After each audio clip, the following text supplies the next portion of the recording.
So I was inquiring, like, hey, what did you give her before this procedure? Did you give her anything? And the person that I was treating was like, no, I just numbed her locally. I said, okay, cool. Well, what did you use? And it was like way more lidocaine than should ever be administered. And let's just note, lidocaine in high doses can give you a heart arrhythmia, and you could die.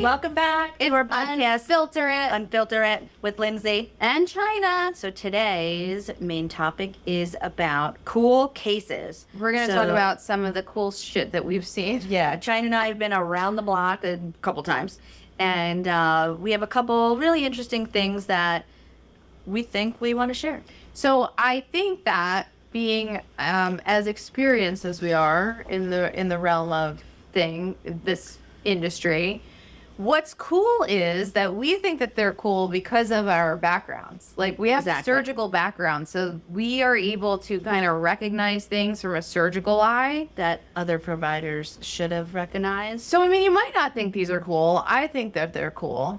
Yeah, it kind of relates my past to my present. Yeah. So, why don't you go first? All right. So, I had some other one to talk about, but 2 weeks ago, I had a patient come in. And she came in for a lip filler, and I noticed that her tattoo was lightened up. I said, oh, you doing tattoo removal? We're doing it here. She's been my patient for a couple years. I think last time I saw her, it was in an office that we didn't offer the tattoo removal in. So I just said, hey, we offer it here. You know, I never do any pressure or try to be salesy on anybody. So whatever. So she said, yeah, I stopped doing it, you know, around like 2020, around COVID. And I was like, okay. She goes, yeah, I got a blood clot in my arm, and I had to be on Coumadin, which is a blood thinner, for like 6 months. And I said, what do you, I said, no. I said, hold up. What is that? Wait a second. I stopped doing her lips, and I was like, wait 1 minute. Yeah. I was like, roll back, reverse.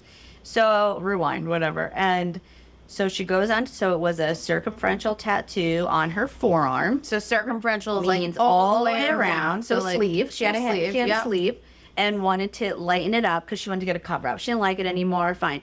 It was like roses and lots of ink, very, very ink packed in there.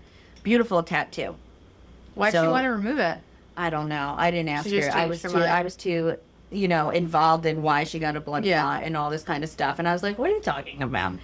So whatever. So then, like, my brain is thinking as she's telling me the story. So whatever. So she went to a very well-known provider, doctor that's semi-local, and she said that she did her tattoo. She did it once, lasered it, the whole thing, and her whole arm swelled up. The whole thing blisters. Her hand swelled up to about twice the size, wound up in the ER, and with a blood clot in her arm. She went back to the provider, and sidebar is that she doesn't have any health insurance either. So that's a little sidebar, and she's still paying for all the stuff now. Killer. Now, like 4 years later. Dang.